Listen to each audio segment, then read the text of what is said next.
Tonight's Modern Men is powered by the Hero Initiative. Are you interested in becoming a hero? Go to heroinitiative.org to see how you can be a hero to those comic creators in need.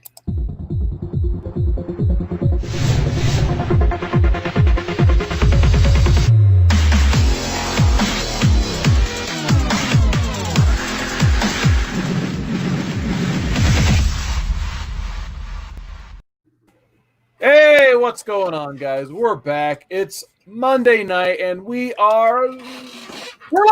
That's right. We're live, yeah. It's like 85 comic book related live streams, but hey, that's all cool. We're here to read and have fun and have a great topic. And sorry, I'm just distracted by the majestic mane and that blue comb. Andy, how's the beard? Oh, I tell you what, there's nothing teen related to this beard. This is all growth going now, baby. All right, speaking of Teen Wolf, we got Drew down there. Drew, how you doing today? I feel like my beard is only the super son to Andy's super beard. Yeah, it's definitely not the super beard of tomorrow. Certainly Today.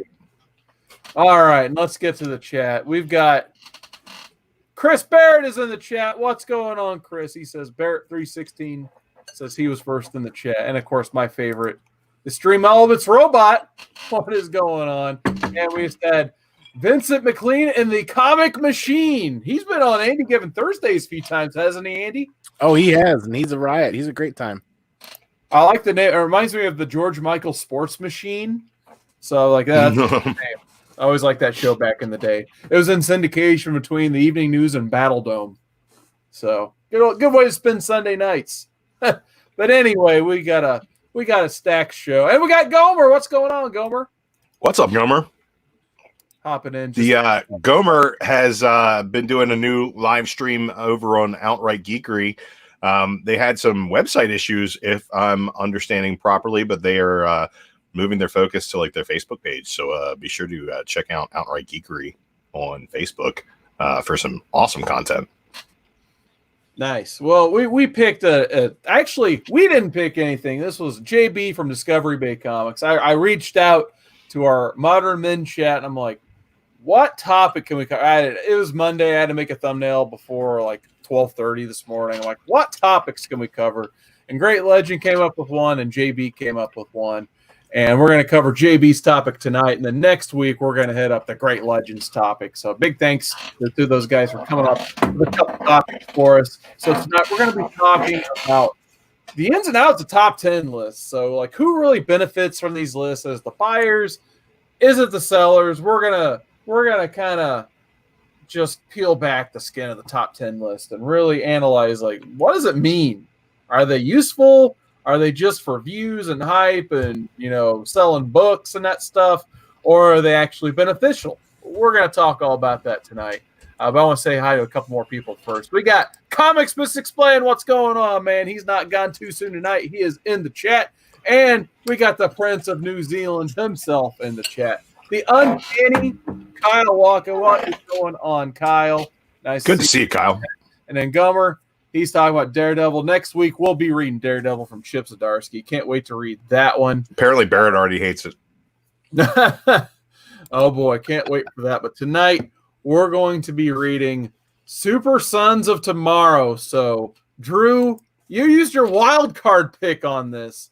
Explain what in the world is the Super Sons of Tomorrow to these people? Oh, man. See, now, Scott Evans was talking on the Discord earlier today about his review of Super Sons of Tomorrow, and he thought that it wasn't a good place to jump on. I disagreed.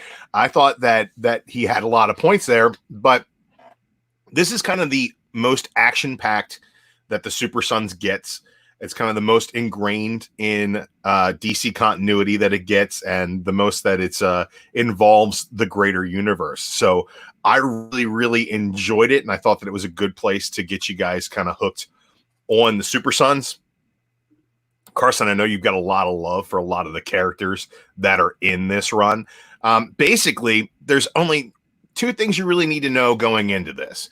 And that is that Superman's son, Jonathan Kent, is growing into being Superboy, and he is training to be a superhero alongside his / best friend, Damian Wayne, the son of Batman. That starts in Superman issue number 10, and it goes into their own series, Super Sons, which crosses over with Superman. Both are written by Peter J. Tomasi. The only other thing you really need to know is that recently, Tim Drake was killed off, basically, when he was abducted by Oz. You don't need to know all of that, but he was taken off the board, and the Tim Drake from the future came back in Detective Comics in order to kill Batwoman to keep her from ending the universe, right? So Tim Drake from the future, an alternate future, is kind of like the new Cable of the Bat family. So if you think of it that way, he's coming back to right the wrongs as a hero, but everybody sees him as the villain. He's definitely the antagonist of this story. And he comes back again to take out Superboy, because apparently Jonathan Kent is going to murder everybody because he won't be able to control his powers and he's too emotional. So that's where this thing pretty much sets up. Yeah, so I didn't realize this story existed, because I was like, it's got to be too soon after I believe it was called The Lonely Place of Living over on the Detective Comics side, written by James Tynion, which is, a kind of a name tribute to The Lonely Place of Dying, which introduced Tim Drake as Robin, basically, way back in the day. So I took down a reading list. If you want to get the full convoluted story of Tim Drake of tomorrow, or I guess as we're going to learn to call him now, Savior, which we'll get into that. So really, the Titans of Tomorrow starts way back in the 2000s Jeff Johns run. So Teen Titans Volume 3, issues 17, 18, and 19. I absolutely love that run. And in my opinion, the Titans of Tomorrow storyline was a highlight of that run. So in that, like, Superboy gets launched in the future. And by Superboy, I'm not even talking about John Kent. I'm talking about Connor Kent, the clone of Lex Luthor and Superman. So he gets bounced back and forth between the present day and the Legion of Superheroes in the 30th century. So the whole Titans team goes to the future with Superboy to help him fight the Fatal Five, or I believe in that case it's the Fatal 500. And of course, then their fight, they end up traveling back in time, and instead of traveling directly to their main time, they end up 10 years in their personal future, and that's where we get a chance to meet the Titans of Tomorrow. So in that future, there's a Titans East and a Titans West, basically. And the Titans West is the more familiar team. It has an older version of Connor Kent, Cassie Sandsmark Wonder Girl, who is basically full-blown Wonder Woman at this point. Bart Allen is the Flash with a yellow costume. There's an Aqua Woman for some reason. They really don't talk too much about her. She doesn't do a lot in the story, but she's there. Rose Wilson's on the team at that time, which I'm kind of shocked in these other stories. We don't see a lot of Rose Wilson. And then, of course, Tim Drake is Batman, which he's like, I'll never be Batman in both stories I'm going to talk about. So it was just fun seeing that team see this older, more evil versions of themselves. And basically the Titans East is Deathstroke and Cyborg and others. Oh, and then Beast Boy's in there. He's basically Animal Man now. And like I said, fun, confusing, crazy. It gets even more crazy because in issue 50, we have a new writer that's came on board, Sean McKeever, and his first arc is Titans of Tomorrow Today. So they revisit these characters, and by this time in DC continuity, Superboy and Kid Flash have been killed off. Not only has Kid Flash been killed off, he has been aged to become Flash, the fastest man alive, and then he's been killed off. So not only has he been Impulse, he's been Kid Flash, and he's been the Flash, and he's been dead by this point. So by the time we even get to Titans of Tomorrow Today, they're all dead. So when they go forward in the timeline, then they come back, there's no way they can be there because they're dead in DC continuity. So they conclude they're clones or whatever, and it's crazy. So by the time you get to the Lonely Place of Living, somehow these characters are like they were in Titans of Tomorrow, the Jeff Johns part, not Titans of Tomorrow Today by Sean McKeever. So, Andy, how you doing so far? I'm incredibly confused now. So the fact that they'd even try to bring back, this character when the timeline's been reset basically twice, once with the New 52 and kind of technically twice with DC Rebirth, because this is all post-Rebirth. Confusing times. So I find it super interesting that they bring back this Tim Drake Batman version not once but twice within a span of what, Drew, probably a few months? Yeah, and I love that that's how this book starts off. It's like Batman's just like in Wayne Manor reading a book in his, street clothes. And he's just like, there's never any rest for, Batman. And then he looks out and like the moon is being silhouetted by this bat shape. And all of a sudden it's like Tim Drake dressed as Batman bursts through the window and he's like, hello. And then they just start beating the ever living shit out of each other in a scene that's really cool. Cause you think Batman should be able to best Tim right away. But Tim is fighting dirty. He stabs him. He shoots him. And he knows that Bruce's paranoia is what's going to allow him to win this fight. Because what does he do? He just Tower of Babel style goes down to the Batcave. And he's like, all right, where's my anti-Superman stuff? Let's go take care of Supes. So I thought that was really cool. And they mirror that later on with Robin fighting the Titans, which is really cool.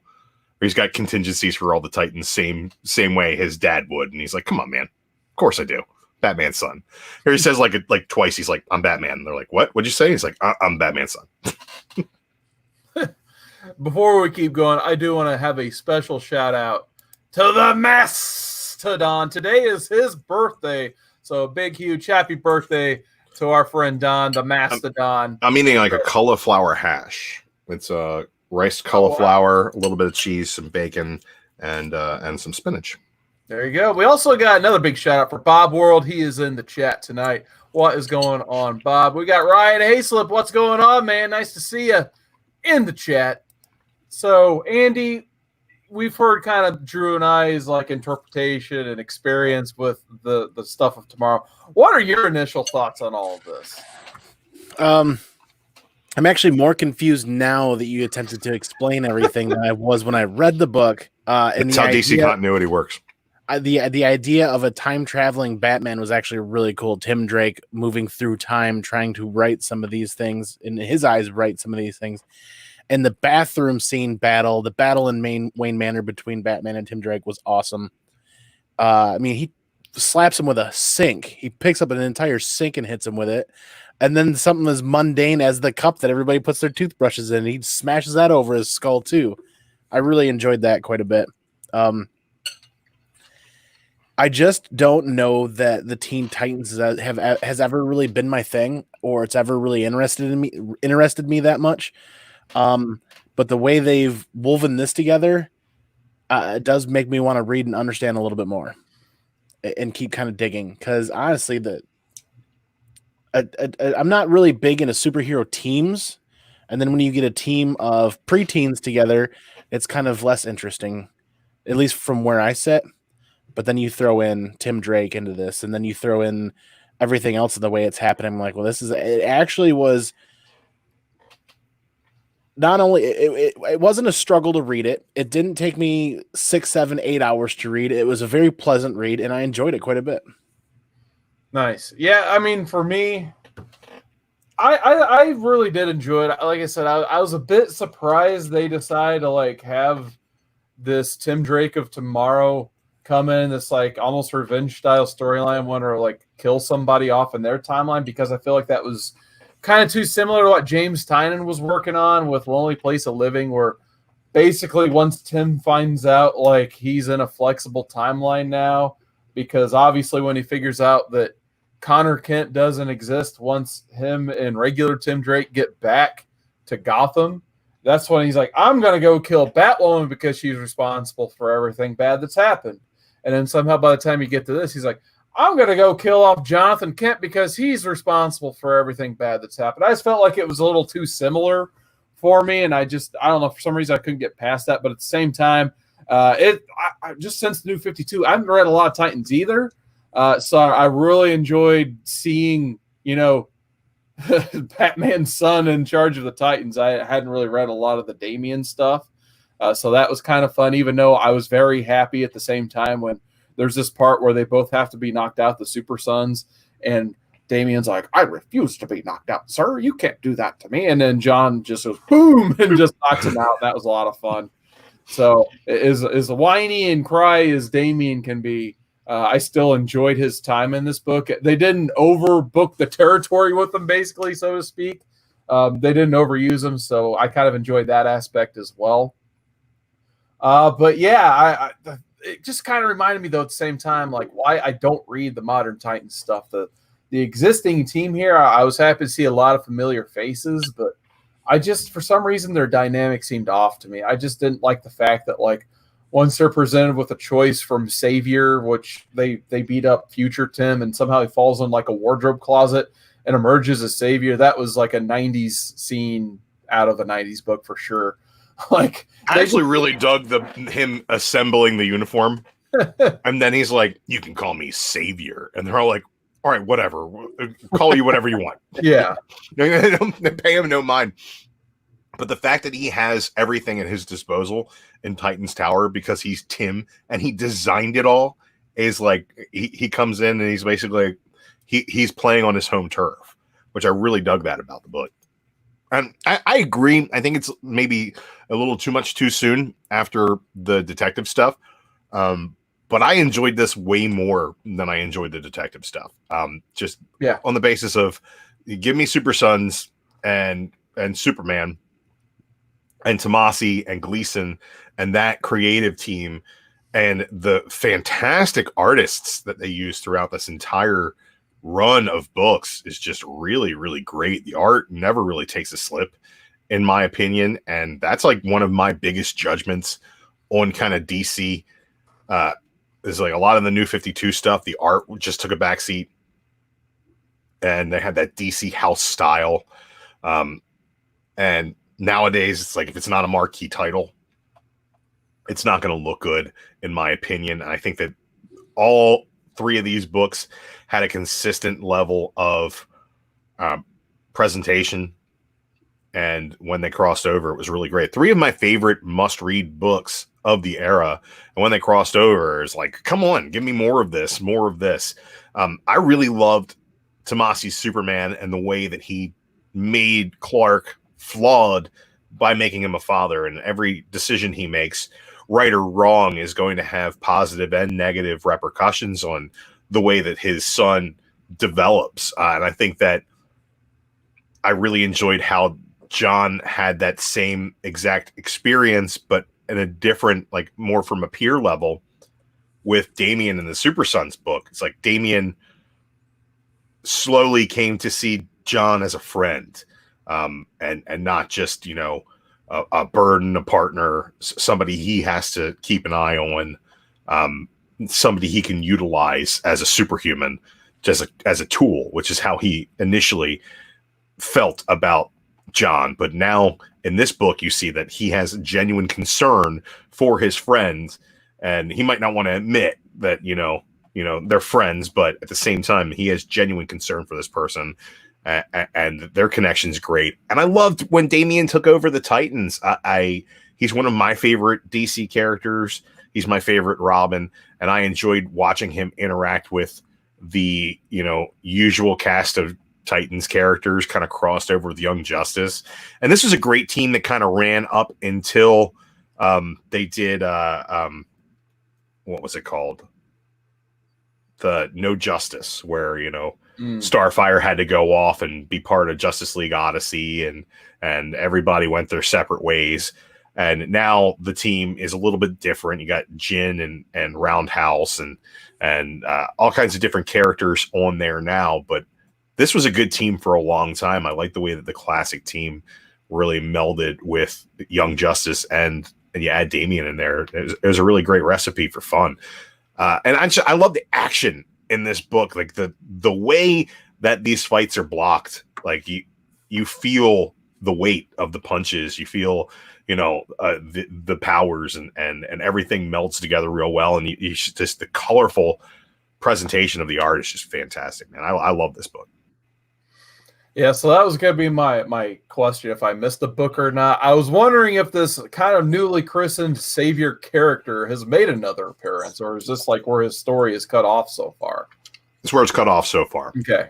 There's some more kind of breadcrumbs left for this like situation of, you know, the end of the world, the end of tomorrow, where things are bleak in the future, and Damian and John being a part of that. And that totally goes out the window when Bendis comes in and upends Superman, and Super Sons, and we get the, you know, Adventures of Super Sons, which was a fun, you know, one-off story, but not in continuity, or, you know, told as like a tale from amongst their adventures, not a new story. So you lose all that. So, and it ties a lot to, you know, the Damian Batman future that Tomasi teases on and off throughout their his Batman and Robin run, and that Morrison brought in Batman issue 666, where Damian has, you know, the White Knight style like hood, like the cowl, Right. and yeah, and Damian as Batman is kind of a future thing that they're expecting to probably use again and again and again. And it was all tying together and kind of set the stage, but it, you know, Bendis. Yeah. I mean, my biggest critique of this whole thing, I guess, was some of the consistencies and inconsistencies of the Titans of Tomorrow storyline, because I actually at least tried to read some of that detective. I think I actually reread all of the Titans last night. So probably, like, I think the coolest thing they did, and even maybe it's more credit James Tynion, when they talked about bringing that Batman from issue 666 and basically making him the catalyst for why Tim became Batman, because it sounded like Damian tore Gotham apart looking for Jason Todd Red Hood, and by the time those two got done fighting, the only person left to take up the mantle was Tim Drake, because Bruce Wayne was dead and Dick Grayson made a family, because that's what Dick Grayson would do as he got older. So I kind of like that whole little mini origin story they made for that character. But the things that get me, and like I said, between the two Titans writers, it was inconsistent, so I can't blame them too much. I think for what they had, they still made it enjoyable. But I felt like John's made at least Cassie and Connor more evil in the future, whereas when you see them arrive in the past or are present, I guess, they're doing a lot of helping, especially once Connor and Soups are talking, which I still enjoyed that scene because, hey, it's my boy Connor Kent talking to, you know, Superman. So I thought that was pretty cool. And Superman's like, "You're wearing my crest, but I don't know who you are." And then Connor's just like, "Well, you know this. You train me in everything I know, so you also train me not to ask questions if we meet someone from the future." And he's just like, "Yeah, fair enough. Okay, let's do this." I really love that. I love that. I love that quick wrap up. And he's like, "Look, I'd love to answer your questions, but you told me I probably shouldn't, so we're not going to do that." Right. He's like, "Fair enough. You showed up. You're wearing my crest. You saved the day. Bully on you."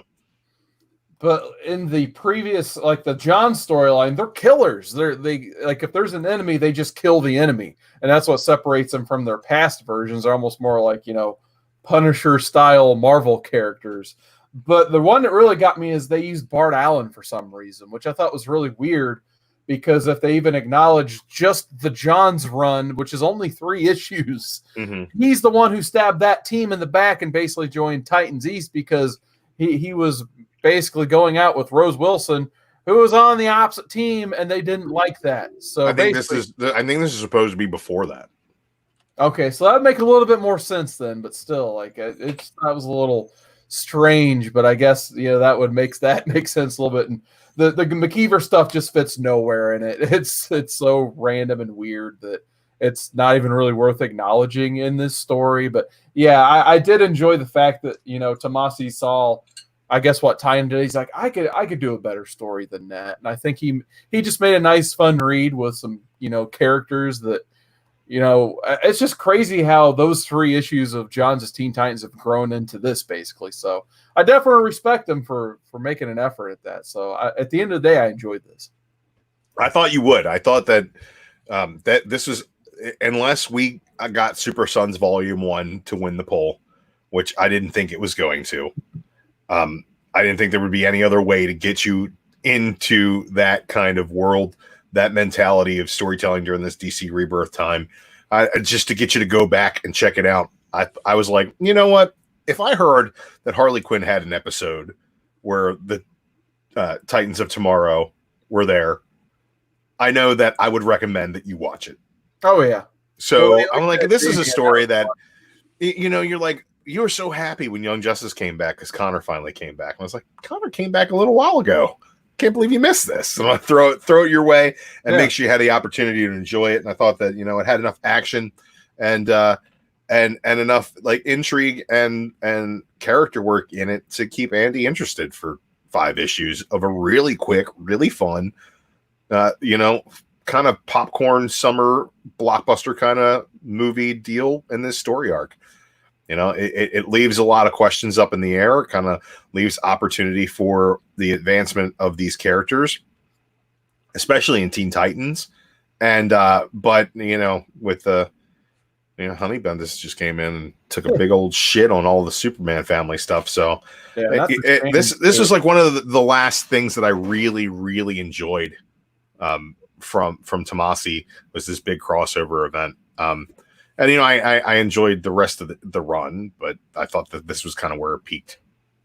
I thought the best piece of writing for me in this whole thing was that conversation the Super Sons had to have with Superman, where Superman, he pretty much is like, you know, I have to be a dad sometimes, and I think I'm going to have to, like, break the two of you up, basically. And I can't remember if it was, like, that's where Batman shows up or if it was Damon made the point. It was like, well, based on his story, like, the fact that we were feuding kind of caused all this. So the fact that, like, if we're together and have each other's backs, that won't happen. So I thought that was a pretty cool moment. And even Superman's like, yeah, you got a good point there.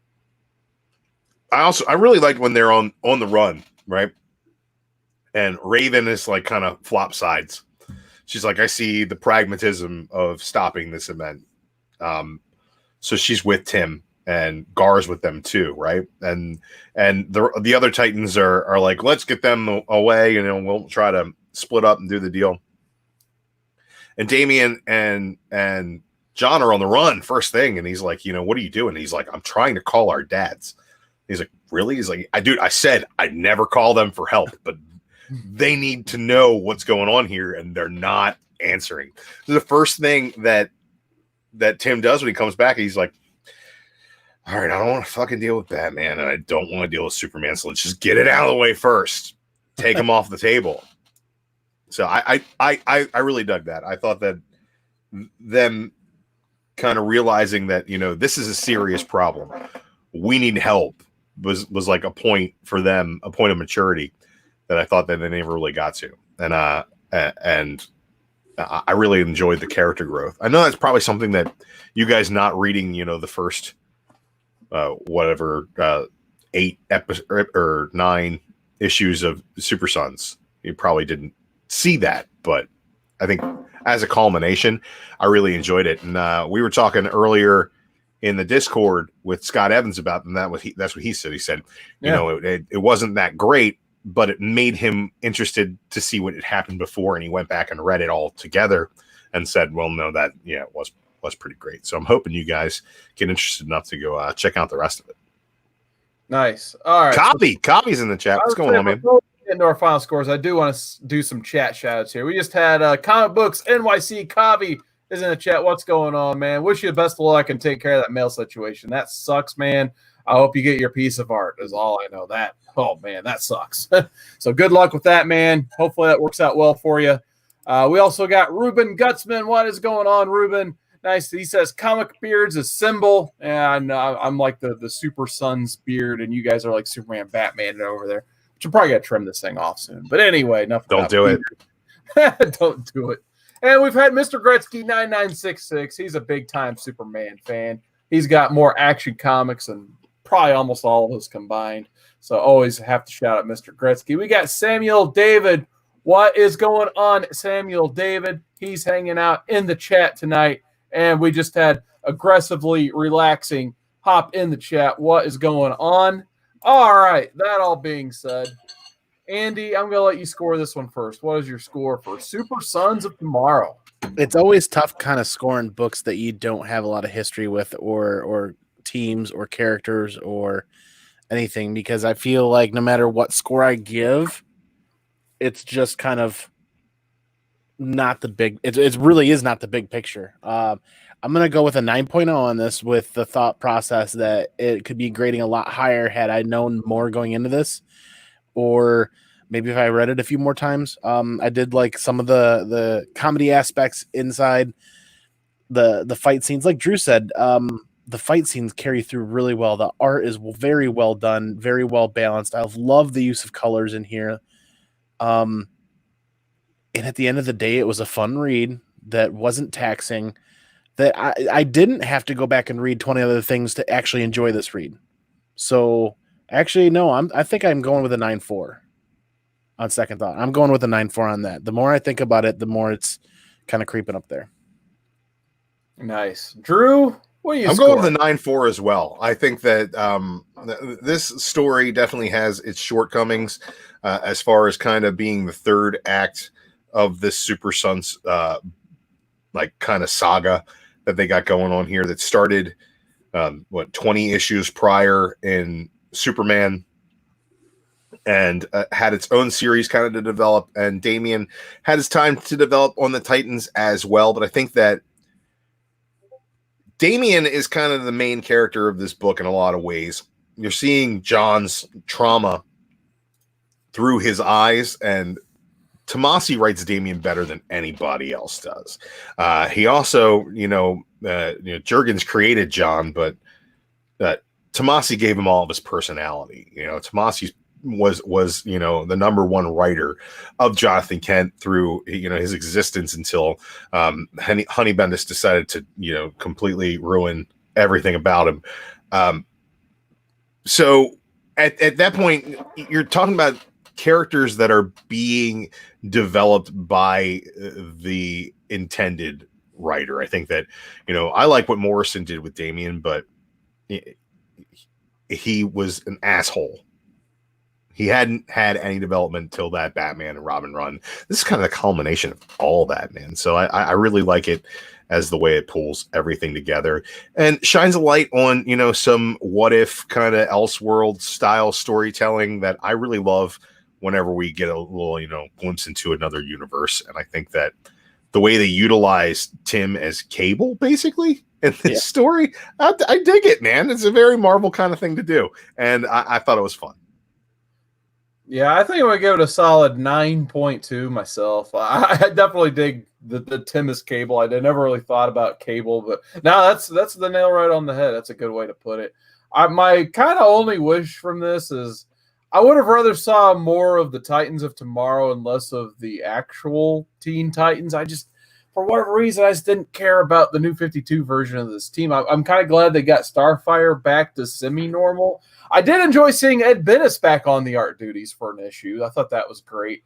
But I just didn't like the team just felt very fractured. I know you said you like that. I wasn't a huge fan of that. I felt like they should have all been on the same page. But then again, like I said, I have no background reading the entire run, so don't know. All I know is Raven seemed a little bit more assertive than Starfire for some reason. I thought that was they kind of had those two characters swap for a little bit of it. Maybe that's just me. I don't know.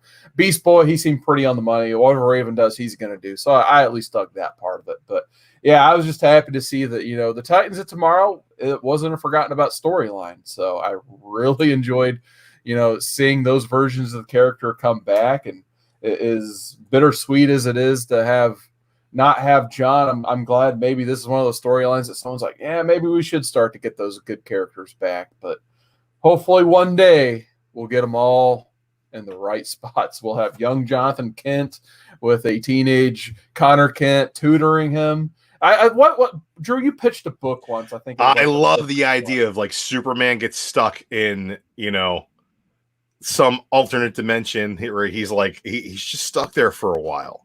And you just have this run where it's basically Batman and Robin, but it's not. It's Superboy and Superboy, where Connor Kent takes on the mantle of Superman and is Jonathan's his mentor, and they'll butt heads, and they'll also find out that there's nothing like brotherhood, and everybody will sing kumbaya at the end of the run, and there will be some actual stakes, and eventually Clark comes back. But I think that would be why would you not do that? Or at least see that. I think you also had you also had the idea to put Tim in there as well, and then Damien too. So you can Tim and Damien, yeah.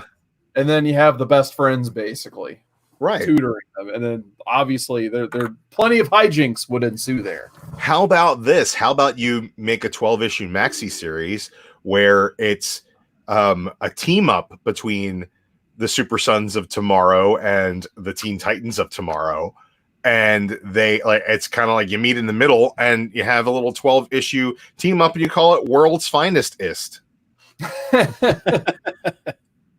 Nice. All right. Seriously, DC, give me a job. I'll help you guys. We'll sell some books. So that'll sell some peach momokos. Our fun wild card rule. So Andy and I were still hanging on the wild cards, so maybe we'll throw those at some point. I don't have a plan to throw mine tonight, because we already uploaded the poll. It's already up, so it's kind of too late anyway. But anyway, what's on the poll? We'll find out as we watch the show. I ignored my phone all day.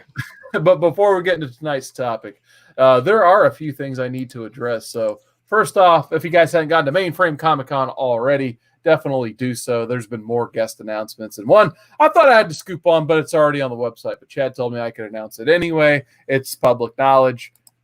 Mark Waid is coming to Mainframe Comic-Con. That's August 15th and 16th. And I believe he's going to be part of 2 panels. One is going to be him highlighting his Humanoids comic imprint, and he's going to have all kinds of creators from Humanoids there. But the other one is going to be the Mark Waid Spotlight panel. So it's going to be 30-minute spotlight on Mark Waid. And from what I'm understanding, there may be 3 gentlemen on this show helping host that panel. Quite possibly. Stay tuned for that. So Mark Waid going We're in the works. That's in the works. So hopefully maybe that'll come to fruition. I think that would be awesome. That way we can rectify the horrible audio interview Drew and I did last year at Baltimore. We'll fix it with a dash of Andy. Yes, absolutely. So Andy, you'll be our savior there.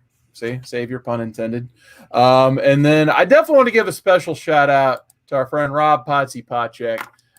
He has launched his Indiegogo. It went live today. It's got to be a big log link, but I'm putting it in. We'll put it in the chat anyway. It just fits. So there we go. Check out Rob Potsy Potchek's new Indiegogo Junior High Horrors All Ages Coloring Book. Just started today. He's got a goal of $2,500. So whatever you guys can do to help out creator in need, there you go. Also check out Potsy on he did a Keen Spot panel for San Diego Comic-Con at home. I guess nobody watched that. Hopefully more people watch Mainframe, but check out Keen Spot panel for more Potsy. Nice. All right, so we'll go ahead and hop into our main topic of the night since it's already 10:45.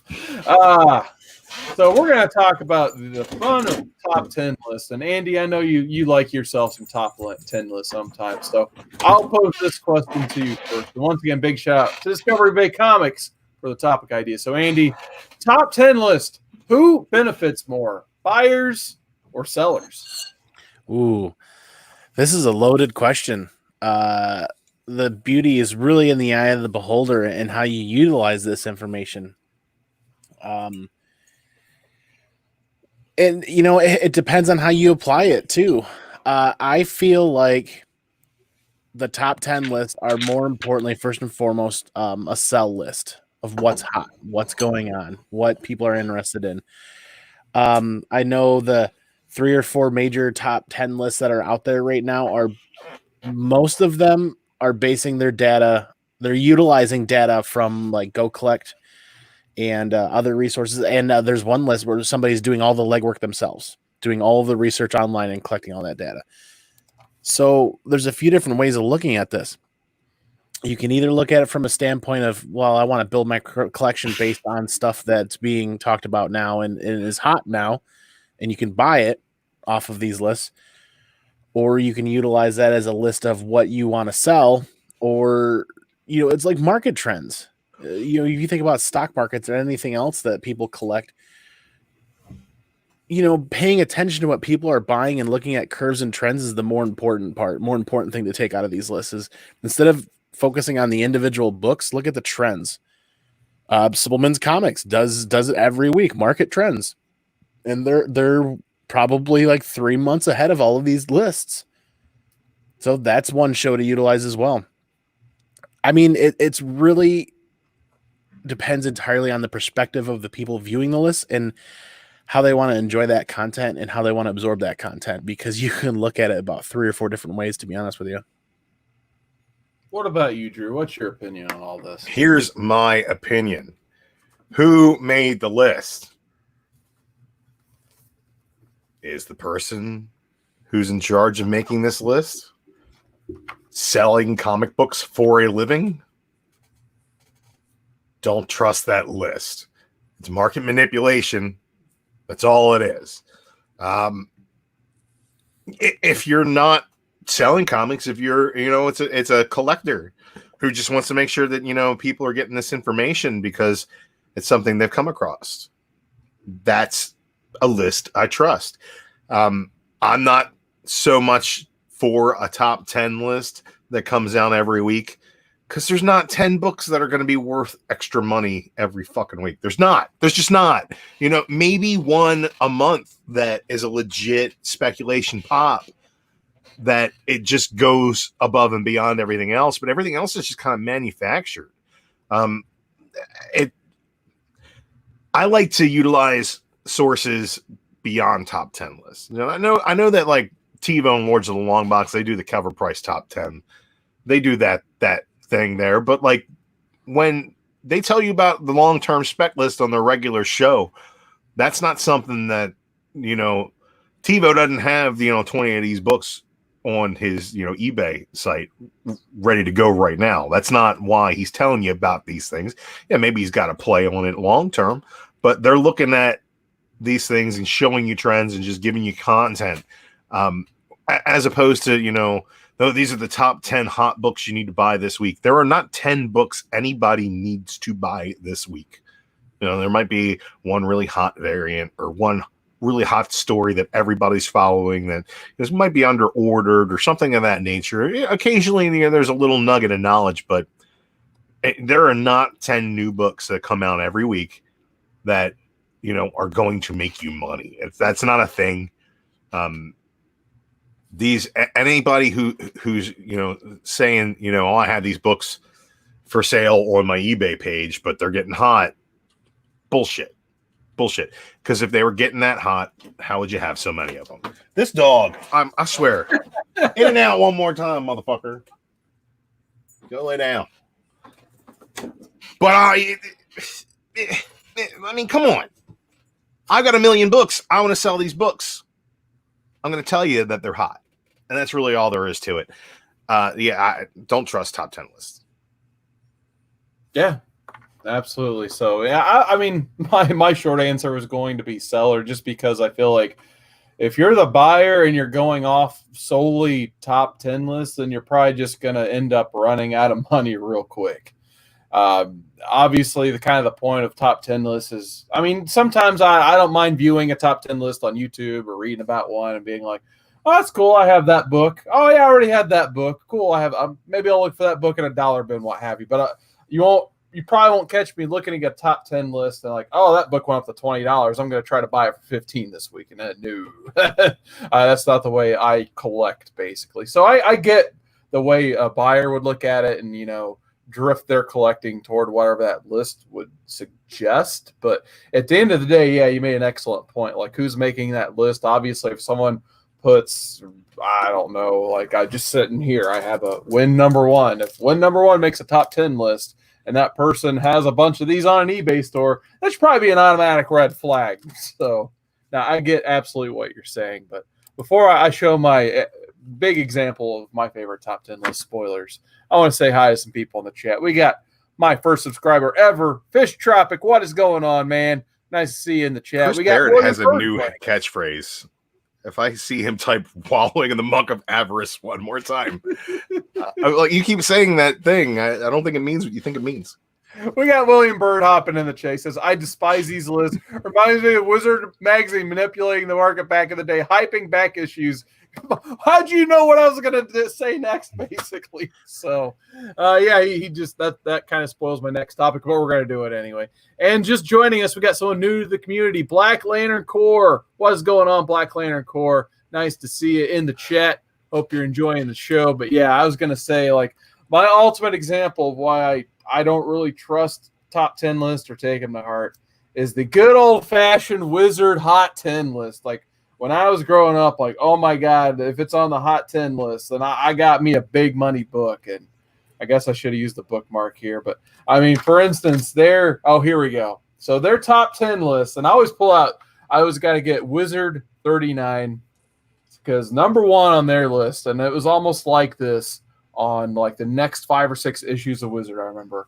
Number one is Gen 13, number one, baby. One of my all-time favorites. What a hot book. What a hot book. You can find it today in many a dollar bin across the country. But this back in the day was probably encroaching like a $20 or $30 book because Wizard told you had to go to the Wizard Comic-Con and pay that much for that book. And, of course, Lady Death, she number one. Gen 13, issue 5, cover A. Gen 13, issue 2. Actually, this Vengeance of Vampirilla is still worth a couple bucks. Cool. Yeah. Cool Joe Quesada cover. It's a great cover. Death Blow, Gen 13, Kindred. Like, I could keep going on. Death Blow. Yeah. Death Blow. Who invested all your money in Death Blow? Yeah, exactly. I feel sorry for someone who bought like 10 copies of Death Blow, hoping to put their kids through college. I'd rather spend all my money trying to die by using too much blow. So more or less, all these Hot 10 lists, they're just, short-term speculation, basically, is what I'm getting at. So it's a fun resource to utilize, but I wouldn't trust it very long-term. I mean, it seems like if you're speculating, the easy play nowadays is just pay attention to what movies and TV shows are coming up next. And go from there. Do your research, figure out what that first appearance is, what the key story in the said movie or TV show is going to be, and maybe buy that issue as well. Well, you got to tighten up what your expectations are. Like if you just buy everything that you speculate is going to be a decent or a pricey comic book in time, you're going to have more losses than you are in the win column. But if you tighten up what you're focusing on, and not only look for utilize scarcity, utilize character introductions or first appearances or major events, and then utilize, great art, great writing. If you find those books, you really tighten your focus into what you're loving to read and what you're loving to collect, and find that trifecta that really puts a book together. That's really what's going to help build your collection. So reading comic books is the most important thing when it comes to speculating on comics, if that's what you're into.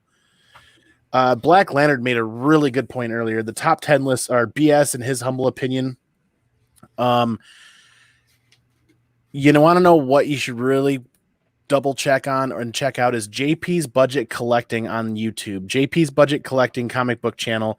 He revisits the top 10 lists and actually does a look back 6 months later, sometimes a little bit longer. And you can actually see the trend of these books rise with first introduction and first run where everybody's paying attention, then where they dip back down, and then at the times when they go back up if there's a movie or a trailer or announcement.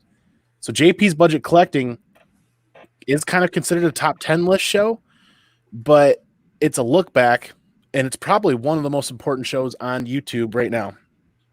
JP's Budget Collecting. I watch that a lot, because I like to play this game where I watch a list and I don't buy comic books on the list, but I like to pay attention. More importantly, I'll disagree with Black Lantern really quick here and say that the top 10 lists are BS. I wholeheartedly think that every little bit of knowledge is still knowledge nonetheless. Whether or not you act on it is up to you. Paying attention and learning about this stuff is what's the really fun part, in my opinion. Like, I pick a book, I think this is what's going to be my good play. I don't buy it, but I write it down, and then I pay attention to the next year or two. That's where I get the fun out of it. Almost like whether or not I would buy a stock on some introductory when stock offering or something like that. But, it's the list. Some of them are based on nothing, and some of them are based on everything that they've got and all their time and their effort putting into doing the research. I really like the Lords of the Long Box. I get a lot of enjoyment out of that one every Tuesday because it's based on factual sales data every week. And I just like to see what other people are buying, not necessarily because I'm going to go out and buy those books, but it's great talking points. It's like, I might not be a fan of football, but I'm going to watch those Detroit Lions games. So when I go into work the next day, I can be in that topic of conversation. I see that cringe right there, but we'll get my Bears. Knowledge is power, and the more knowledge you absorb, the more powerful your brain will be, so to speak. But you don't have to act on these lists. But I do find myself enjoying on them even when I don't act. I think that when you look at something like Key Collector, it has its place. There's something cool about that app that you can, look up the keys in a run, whether they be valuable or not, and just key appearances and things in a run. So like when you're flipping through dollar bins, it's nice to have that resource. I would not hold on to their values as like a holy grail. We look at something like Go Collect, where it's going to give you actual sales data for you to compile. That's a tool that's more apt to help you out in the long run. These top 10 lists, like I said, man, most people with a big top 10 list that gets big views sells books. And if they're selling books, they're trying to sell you something, so you don't always have to be a buyer. And yeah, these lists are for the sellers. They're not for buyers. Don't think that like you're going to be the guy who gets rich finding, 20 of these books in a dollar bin. You might make a couple bucks, but it's going to be more trouble than it's worth. And you can spend all these times doing quick flips. And if you already got the infrastructure together for it, go for it. Do your thing, sell your books, make your own hot 10 list and tell me what's hot. So you can try to scam me into buying something that's not. It's just over and over and over again, same content from these channels that they just want to, take your money, man. They just want to take your money. That's all there is to it. And I'm not giving them my money, Andy. I'm not giving them my money. I worked hard for that money. I'm going to waste it on the things I want to waste it on, not fucking peach momokos. Well, that's why the best advice at the end of the day is buy what you love and you'll love what you buy. So even if you do make some wrong choices, or I've done that, I've overpaid for comic books. And what has that taught me? I bought what I loved, so I still love what I buy. I just maybe paid a little bit more. Well, I learned from that. And I learned about the trend, that spike, that initial spike and the cool off and the secondary spike. I learned to follow trends and realize that I don't have to buy in the heat of the moment. I learn a lot from making my own mistakes. That's really how I learn things. I'm just saying, if you think you're going to get rich, quick flipping comics, I got a bunch of comics to sell you. That's the you got to think about the eBay fees, the PayPal fees, the shipping and packaging materials, and just look at the time. You know how much you got to sell a comic book for to pay yourself that $25 an hour it takes for you to, because let's be realistic, what is your time really worth? Minimum wage, or are you a quality employee at your own shop? And the time it takes to package and ship everything out it's just extremely time consuming to sell and ship comic books. It really is. It's why a lot of us turn into black hole collectors, where whatever we buy just ends up in a box and stays in our collection, and we appreciate it. We hold on to it. Or you do the occasional neighborhood garage sale and throw out a box or two of books that are 50 cents a piece for the kids because they're not part of your collection. But hey, it's the kids coming through, right? I mean, honestly, in my opinion, selling comic books is a giant pain in the ass. But I agree. That's why I just send them to you.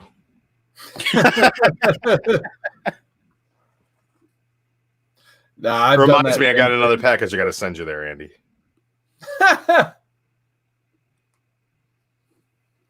Yeah, I get a lot of. I just gave them to my nephews for Christmas, right? Like just a whole box. Like I have these Aquaman books for some reason. Here you go. Hope your kids like Aquaman. Or hey, just rip them up. They're not mine anymore. Have fun. I think my best resource on like trying to know what a book is worth, right, is when I go into my LCS. And a guy who runs my shop, he's a savvy guy. He's on top of the internet. He knows what the peach momokos are going for. And I'll look at a book that he has on his wall and I'll be like, seriously? That's going for that? And he'll say, well, that's what the internet says. And I say, okay, well, what am I paying for it? And that's the kind of conversation we have, because like, he'll get more out of it than he had into it, and I'll get a good deal on it based on what everybody else is paying for it, and then I can feel like a winner. And that's a good way to keep me buying this shit that's on these lists. Then I don't even know they're on the list. I don't read the list, but when I walk in and a book that I saw in dollar bins everywhere now has a $20 price tag on the wall, I go, well, wait a second. What's going on here? And then I buy it for $3. There's a key thing to think about too, and I'll share my perspective from this point with the audience, everybody here. The top 10 list that for me was the most important list that was never even listed as the top 10 list is why I discovered the Comic Core, and that is Golden Guys on Tuesdays. Golden is the entertainment value of something like that, where it's from an educational standpoint about knowing what books are scarce, what books are from this artist and that artist, and being able to detect and tell the difference between pre-code and not pre-code and not pre-code when you're first learning how to collect and really learn the deeper levels of comic books. That was one of the massive shows, and that's really how I found Comic Core. But at the end of the day, it's all about knowledge, and most of these shows are lighter on knowledge than what we'd like them to be, and more on the entertainment side of things, because YouTube is really taking over where cable TV used to be for many households, and YouTube really now is just about entertainment and about shows and less about. It's like, at some point the Discovery Channel came less about Discovery and became more about content. Right? Yeah, that's my favorite analogy. Is like that's what's wrong with the world. It's like the DIY network used to be the do-it-yourself network. Now it's the watch some guy call a subcontractor network. It's like, let's watch Maine Cabin Masters. Okay, they fix up Maine cabins. Well, a little bit, but mostly they just hire out other people to do this job. It's the dumbest reality TV ever. Like the History Channel, it's like it's ancient aliens. Like, that's not history, that's supposed. Like, this might have happened. All of the History Channel has gone from this is what happened to this might have happened, and it blows my mind, man. Yeah, that's what the comic book community is kind of turned into. Is it's all speculation and how can I turn a buck, and the great personalities are still there. You just need to dig a little bit deeper to find them. Not everybody is out to sell and make a couple bucks, but you got to kind of wade through that bullshit to find the good nuggets. Yeah, we got a couple of great personalities coming on Thursday to talk speculation. Two of the better personalities in and around on YouTube, where wholeheartedly they are in love with comic books. So this Thursday is going to be a blast too. Awesome. So just reading the chat, by the way, it sounds like a lot of these lists are either made or broken by just trust. So William Bird says, what I hate about trying to search out some stories and issues, and then all of a sudden one of the books pops up on a list. They have to wait for it to cool down and try to buy it again. Yeah, just God of Thunder #5. Was it that first all black necro sword? Something like that. You say I don't remember the issue, but I just remember like that entire run except for like 3 issues, and that was one of them. And then all of a sudden I was like, well, I'm not getting that. That happened to me collecting the Alan Moore Swamp Thing run. Your pal Constantine decided to make his first appearance in the middle of all that. So yeah, fuck Constantine. You couldn't get it for cheap. Everything else was like a couple bucks or less. I hear it's pronounced Constantine. Black Lantern Corps says, I can't trust the list where the retailer who sells the book is pushing the list and manipulating the value. Yeah, exactly. It's insider trading, basically. Mastodon says, most of the top 10 lists I have seen are just in the moment. That's what's cool about JP's videos. It shows how in the moment they are. Yeah, that's why I kind of showed that wizard earlier, because obviously 9 out of 10 of those books are dollar books now. So imagine what time will do to some of these, like, especially like nowadays, like if there's a top 10 list and they're specking on a variant cover, like that's like the ultimate, like, well, 10 years from now, you won't be able to sell that for like $5. I just feel like there's a lot of those. I just think of the ones I was looking for in the 2000s, and now I'm able, like, for instance, Astonishing X-Men #1. I think there's that Delato variant with Wolverines. He's like, I'm like, I'll never have that cover. That thing's going for mad money. And then, like, a couple years ago, I bought it for $5. Right. So I was happy to finally complete my collection of Astonishing X-Men because that was the last cover I needed. So we're just about that 1 hour point. So any final thoughts on this topic, Andy? I mean, it's all beauty. The beauty is in the eye of the beholder, really. It's all dependent on how you utilize the information and whether or not you want to act. That's you, as the viewer, can choose to not act and still learn something and still draw something from that content. So that's one of the important things that I wanted to share with this idea, this topic tonight. So you don't have to do anything, and you can turn it off and you can change the channel if you want. But there's a lot of information to learn. There's sometimes people who love to work in data, in numbers with computers. Sometimes the absence of data is all the data you need. So when somebody's not, that's really why I pay attention to a lot of these lists, is what people aren't talking about. And what people aren't talking about, Punisher. So if I've ramped up my Punisher buying threefold lately to try to fill some of the collection stuff in some of the areas that I need, people aren't talking about it. Prices are down. So sometimes the absence of information is more important. And one of the reasons why I watch a lot of these things, because if I'm watching all 5 of them and not buying anything, I'm paying more attention to what nobody's talking about. So yeah, the dollar bin will always provide. There is something good to read in every long box. So don't try to tie it all to value, man. The thing I hate about these lists, and I think hate's probably a strong word, I just ignore them. And there are plenty of people who put these lists out that I watch their other content, but not their top 10 lists. And it's just because that's just not how I collect. The thing that gets me about it is people who see these things and take them as gospel. I feel like the wool's being pulled over a lot of well-meaning people's eyes. These people have thousands of views on these lists where they're peddling books that they have a backstock of and trying to inflate the price of. And you can't blame people for trying to make a buck, but we talked about it earlier. It's like insider trading. They're manipulating the market. They're controlling the supply and the false demand. And it's like, it's the same thing as you don't want to talk to your uncle on Facebook anymore because it doesn't matter what side he aligns with politically. He believes everything he reads, and you can't talk sense to him, right? And I feel like when you talk to people about, some of these top 10 lists, some of these bigger top 10 lists, that's the way they get about them. Like, it's like, well, Comic Tom said, like, okay, but it's not the gospel, he's one dude on the internet and he sells these books. Don't trust everything you hear. Don't trust all this news. You know what I'm saying? So, like, I just don't like seeing people get taken advantage of or taken for a ride. And the more I can stress to people that you're not going to get rich quick selling comic books, and you better be in it because you love it, because it's not. I mean, my collection probably depreciates in value every minute. It sits there. There's a few nuggets in there that are, appreciating some value, but the majority of it I bought for $2 an issue and it's worth $1 an issue. Like I bought it for $4 and it's worth 50 cents now. Like, what? I'm buying these books because I love them and I want to read them.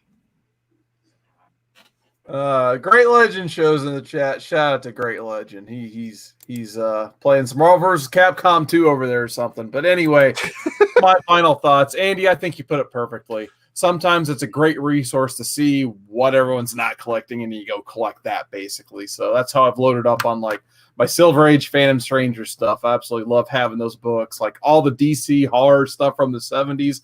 No one wants those. Well, guess what? This guy does. So I got all those nice Bernie Wrightson, Nick Cardy covers. So you get some cool older stuff, and then, like, you can get some good reads. Like I keep telling everybody, like, if you want some solid reads, get some of that first run Ultimate stuff, because no one cares about the Ultimate world right now.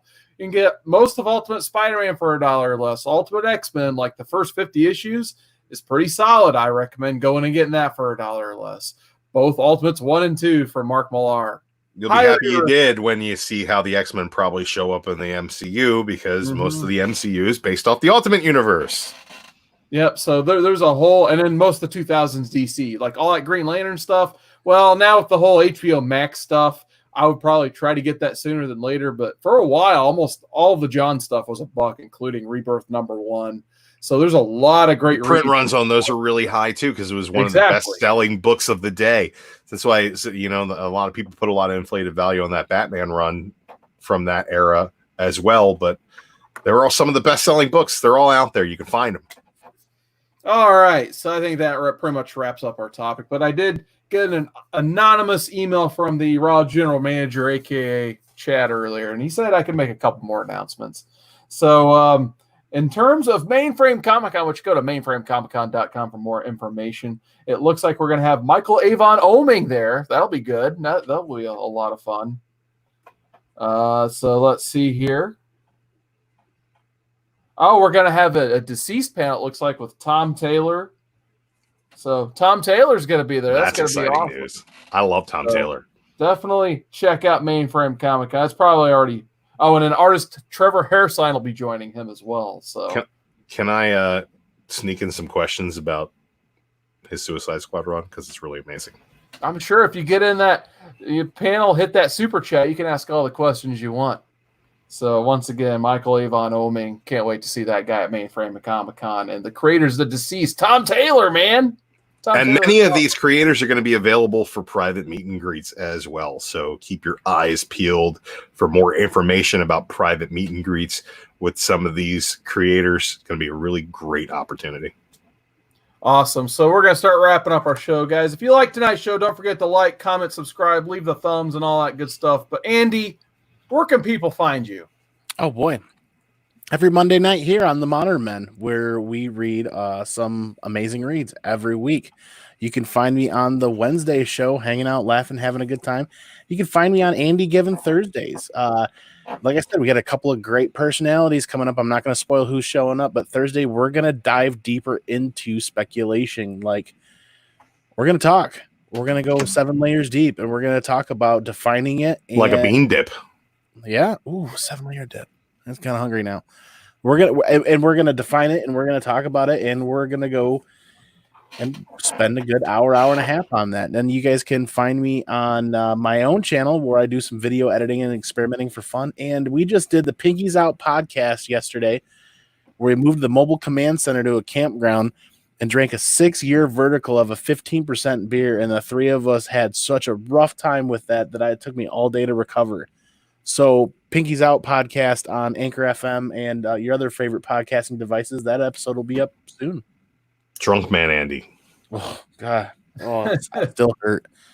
Drew, where can people find you? People can find me all over the Comic Core. We're going to be dropping some videos. We'll be dropping some Mainframe news. We'll be dropping some stuff on all the Mainframe social media, so be sure to check us out there. We'll be having all kinds of links for you guys to be able to find that. All kinds of Mainframe news coming for you guys in the next coming weeks.